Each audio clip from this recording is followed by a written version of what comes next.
सिर्फ है जो बीजेपी के लिए एक एंटीडोट है, तो इसको किस तरह से देखते हैं कि उन्होंने और विपक्षी पार्टियों को नहीं और अपने आप को ही सिर्फ कहा है कि यही है जो बीजेपी को हरा सकती है गुजरात में? देखिए, पहली बात तो जहाँ तक तिरंगे के सम्मान की बात है, अभी भारतीय जनता पार्टी कह रही है वो तिरंगा झंडा बदल देंगे। भाजपाई कह रहे हैं कि राष्ट्रीय ध्वज अब हमारा तिरंगा नहीं रहेगा। ये बहुत ही खतरनाक बात है और किसी सामान्य आदमी ने नहीं। इनका एक मंत्री है KS ईश्वरप्पा, जो 40% कमीशन लेते हुए पकड़ा गया। एक ठेकेदार ने आत्महत्या कर ली, फिर हटाया गया, अभी वो विधायक है। उसने कहा भारत का राष्ट्रध्वज तिरंगा नहीं होगा। अब तिरंगा झंडा भारत का राष्ट्र ध्वज नहीं होगा, अब यहाँ का झंडा होगा भगवा झंडा। तो आप भारत के तिरंगे को ही बदल देंगे? 130 करोड़ हिंदुस्तानियों की पहचान को बदल देंगे आप? तो इसलिए तिरंगा शाखाएं अलग अलग जगहों पे आयोजित की जा रही हैं उत्तर प्रदेश में, और हमने 10,000 शाखाएं बनाने का लक्ष्य रखा है। 1 जुलाई से इसकी शुरुआत हम कर रहे हैं और इन तिरंगा शाखाओं में पहली जो 1 जुलाई से शुरू हो रही है, इसमें बाबा साहब डॉक्टर भीमराव अंबेडकर के जीवन के विषय में चर्चा होगी, भारत के संविधान की प्रस्तावना पढ़ी जाएगी, राष्ट्रगान होगा इसके समापन पर, और 1 घंटे की हर तिरंगा शाखा होगी संडे टू संडे। हर रविवार को 11 बजे दिन में तिरंगा शाखाओं का आयोजन अलग अलग जगहों पे कराया जाएगा। और अभी ये इंडोर कार्यक्रम हम रख रहे हैं, किसी के लॉन में, किसी के घर में, इस तरह से इसको हम लोग आयोजित करेंगे।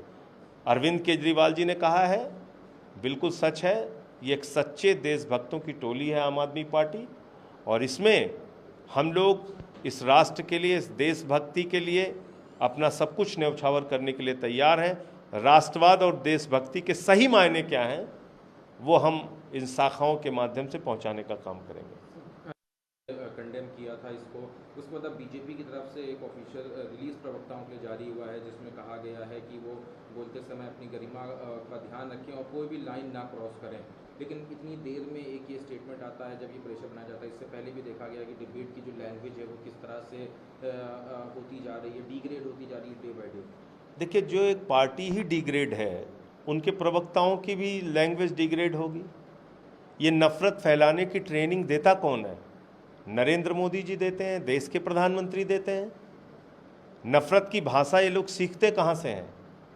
प्रधानमंत्री से सीखते हैं, भारतीय जनता पार्टी से सीखते हैं। गलती करे भारतीय जनता पार्टी, माफ़ी मांगे भारत? ये तो नहीं हो सकता। भारतीय जनता पार्टी का गुनाह है, उनकी गलती है, वो दूसरे धर्मों के खिलाफ नफरत फैलाने का काम करते हैं।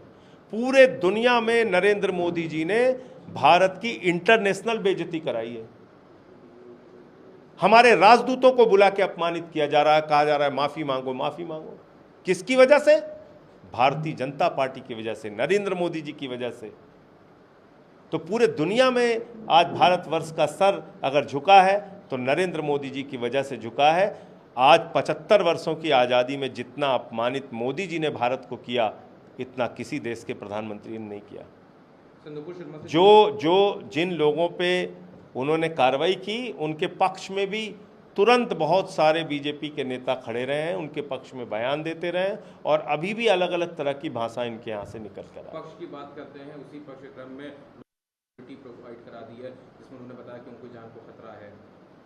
मैं तो एक बात ये कहना चाहता हूँ कि आप लोग ऐसी भाषा बोलते क्यों हैं जो समाज में विघटन डालने का काम करे, जो दूसरे धर्मों का अपमान करे। अब मोदी जी कह रहे हैं ये फ्रिंज एलिमेंट है, तो इन फ्रिंज एलिमेंट को पाल के किसने रखा है? नेशनल टीवी चैनल्स पे जाते कैसे हैं ये लोग? ये प्रवक्ता कैसे बने हुए हैं तुम्हारे? ये फ्रिंज एलिमेंट को आप लोगों ने पाल के रखा है, और जब वो फंस गए तो अब आप कह रहे हो कि नहीं साहब ये तो फ्रिंज एलिमेंट है। तो ये फ्रिंज एलिमेंट कोई अलग से नहीं पैदा हुए, ये इन्हीं लोगों ने फ्रिंज एलिमेंट पैदा किए हैं।